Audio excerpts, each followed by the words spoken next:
Greetings from my home recording studio in Regent Square in our big old Victorian house here, assisted by a couple of cats. There's Shadow, and Archie is swirling around my feet somewhere. We have three cats, Abby, Archie, and Shadow. And they make us laugh, and they bring us all sorts of joy in this time of coronavirus. I hope all of you are doing well. I wanted to do a video, and I think you'll note that I've set up an online session for all of us in Google Hangouts Meet for, let's see, for next Tuesday, the 24th at 6 o'clock. So if you haven't clicked on that link, please do respond and accept the invitation to join me in Google Hangouts, and we'll have a class session. I wanted to do some updates, and I think I can get these screens to show up. Yeah, here it is. So here's week 3. I sent you an announcement earlier yesterday, in fact, and I asked you to read the instructions. Basically, it's about the webliographies and the discussions. And my main point is that you need to give me your best work. You need to write in standard written English, and you need to use APA properly. And if you need to brush up on either of those, please do.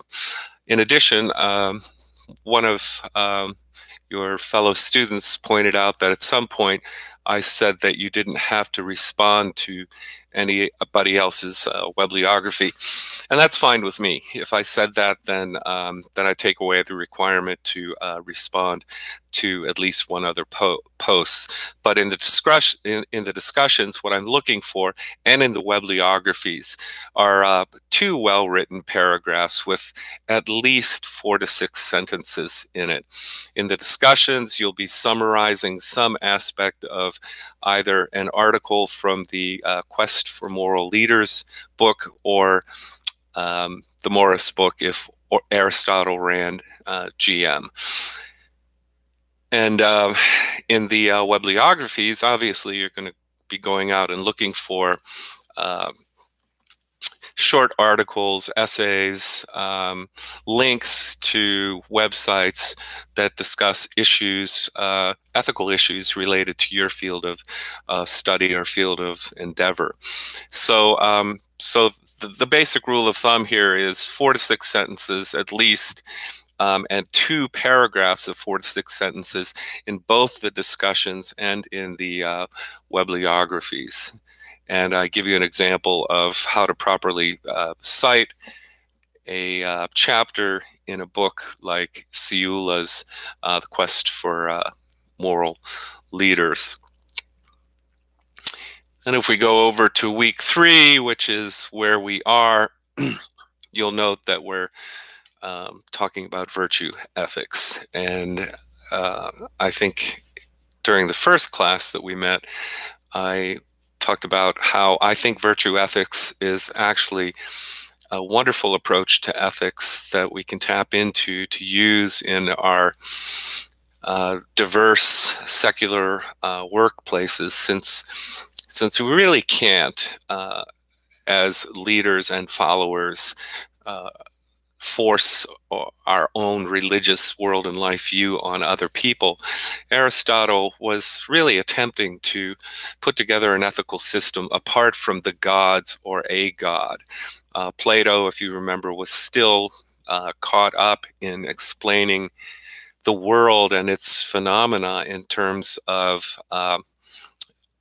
myth, and his allegory of the cave and his divided line all suggest that there is this world beyond us into which we tap in order to develop topics and ideas in any field of study, but notably philosophy and ethics.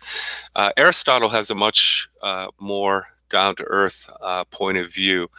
And you'll see that in week 3, discussion 1, you're going to be reading Paul Woodruff's article, The Shape of Freedom, Democratic Leadership in the Ancient World. And I like this article because he argues that a leader or a manager, actually the goal of leadership is to lead in unity all of one's followers. And this is clearly Aristotle's view as well, who argues, really unlike Plato, that life is difficult, in fact, even tragic. But the good leader must lead all of his followers through piety, an active imagination, an excellent character, and persuasive speaking. And we certainly do live in difficult times, which require difficult measures, as we are all quarantined as a result of this coronavirus. So I think this article you should find particularly interesting in this this difficult time that we're currently facing. And I've got a chart here that I'm going to upload. I think I already uploaded it in week 3. And this is a table of Aristotle's virtues and vices, his ethics, basically. And on the left-hand side, you see that we have lined out here from Aristotle's Nicomachean Ethics, the sphere of action or feeling. And then we have too much of something, excess, too little of something, deficiency, and then what is later called the golden mean between these two extremes, the extreme of deficiency and the excess of too much.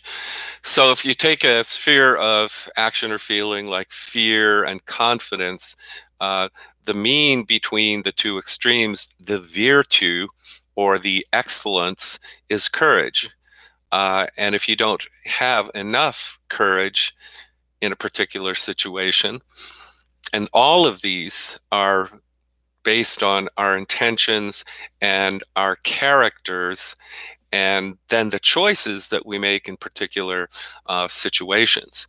So if one of my cats is crossing the street and I see a car coming and I'm worried about that cat, what does it mean for me to be courageous in the face of shadow encountering an SUV on our street out front? It's a good question, because if I do too little, according to Aristotle, I am a coward. If I do too much, according to Aristotle, I am rash. Well, what would that look like? For me, perhaps jumping out in front of a car and screaming halt would be rash, because I could be run over by that SUV. On the other hand, my not doing anything to save Shadow would be cowardice. So perhaps what I do is I scream, "Shadow, run!" And even though he's not terribly obedient, he might hear my voice and get out of the middle of the street.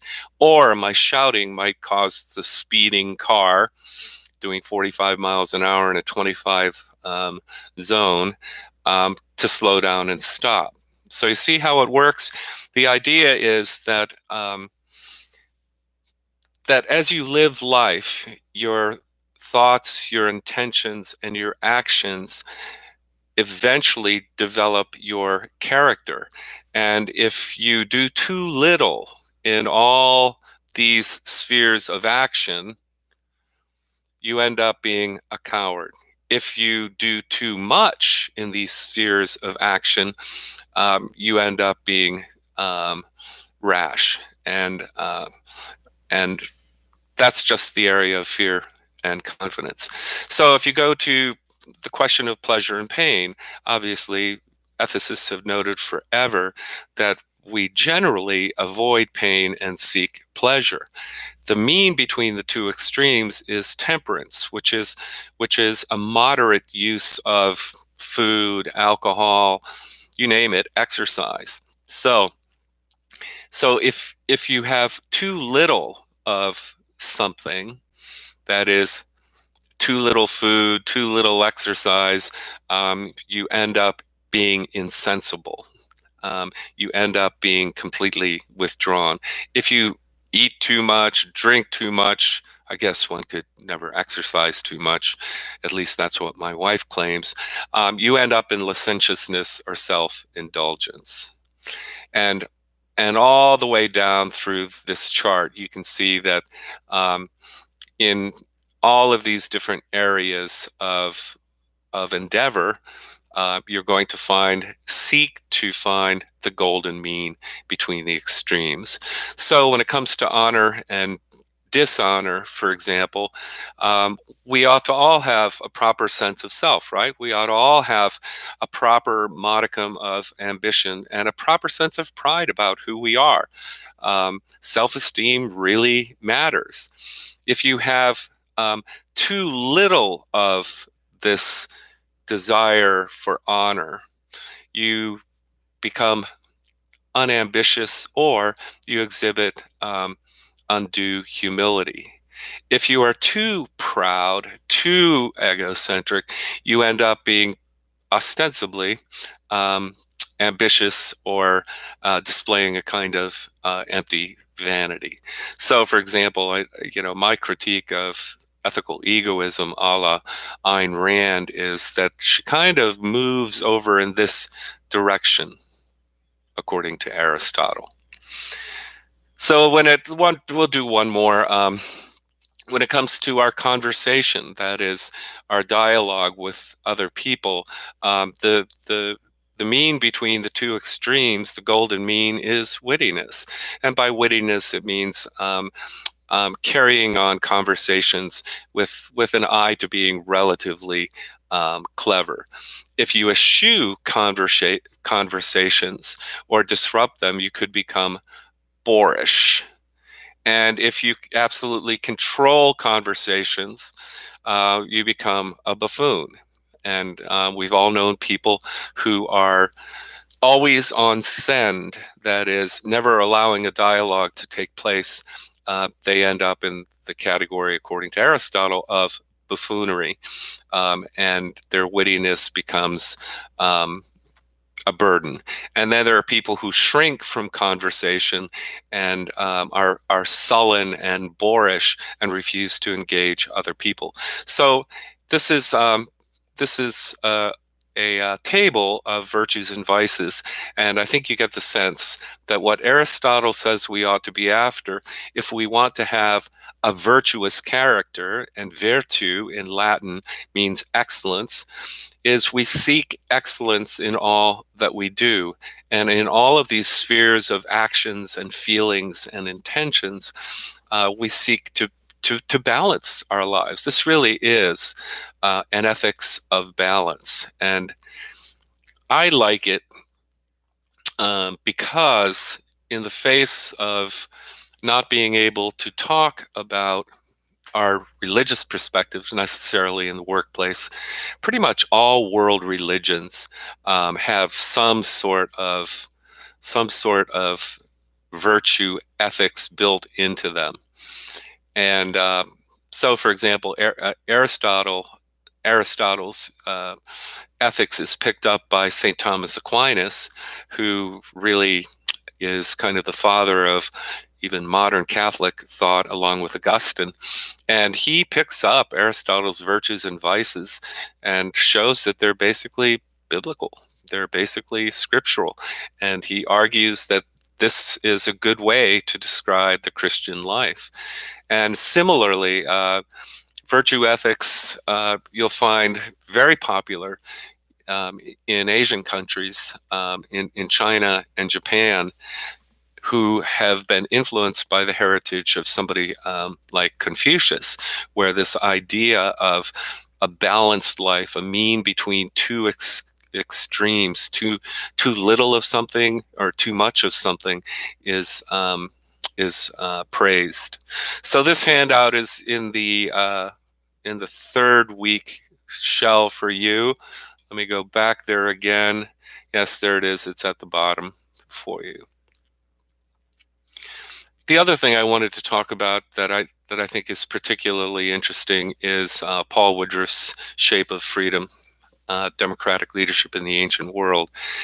And I really do like his notion of what a leader is not before he gets to the point of talking about what a leader actually is. And he describes the classical view of tyranny that was set forth, especially by Aristotle, not so much by Plato. Although in the Republic, where he sets up his form of government, Plato warns against the possible tyranny of philosopher kings. If you remember, his Republic is ruled by philosopher kings. Kind of scary, huh?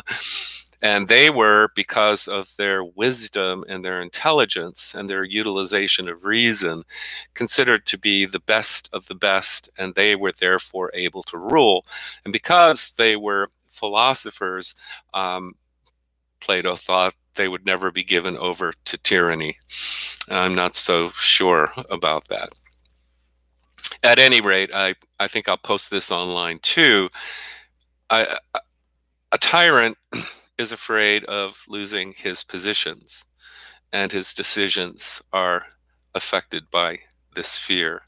A tyrant tries to rise above the rule of law, and in Aristotle's Politics and Plato's Republic, we first see a central place for law, for the rule of law. And in the Western world for the last 2,400 years, we have argued that the laws that we create, we seek to legislate just laws, and nobody is above the law. A tyrant does not accept criticism. A tyrant is sui generis, all about himself, and feels that he or she does not need to accept criticism, that criticism is a personal attack. A tyrant cannot be called to account for his actions. Tyrants are often insulated, isolated, and surround themselves with people who say yes, yes, and yes again.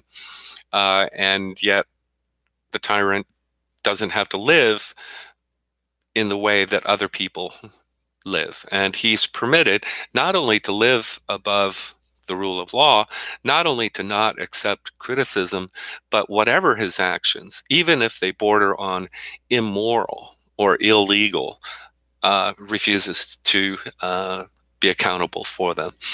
A tyrant does not listen to advice from those who do not curry favor with him, even though they may be his friends. I think Paul Woodruff has captured beautifully the ancient Greek notion of a tyrant. And if you think about any contemporary political figures who might actually fit the profile of a tyrant, feel free to write about this in your initial post. If we go back to the class, you've got a discussion about Tom Morris on truth in the workplace, and that's pretty straightforward. Again, Morris's writing complements beautifully what Woodruff is doing, because he talks not only about truth, but about the notion of excellence, or arete in the Greek, which is the driving force of Aristotle's ethics, as I've just attempted to demonstrate. Arete means striving in all that we do for excellence, in all of our endeavors, all of our projects, all of our personal relationships, to do the best that we can do, and yet to do everything in moderation, everything in terms of balance. And I think that's about all I want to talk about today. with you, and I wish you well. And uh, know that in this class and my other classes, I've had to move 2 hybrid classes into this fully online format. Some of you are uncomfortable with this format, and I don't blame you. As I have said time and time again, I prefer face-to-face encounters with my students, and sorely miss that and miss you people, and was looking forward to an excellent class together this semester. So know that that grace and mercy will be extended to you as we move forward. But at the same time, I want you to put your best effort forward. And I'm extending grace and mercy to myself in this time of coronavirus. Be well, and I will talk to you soon.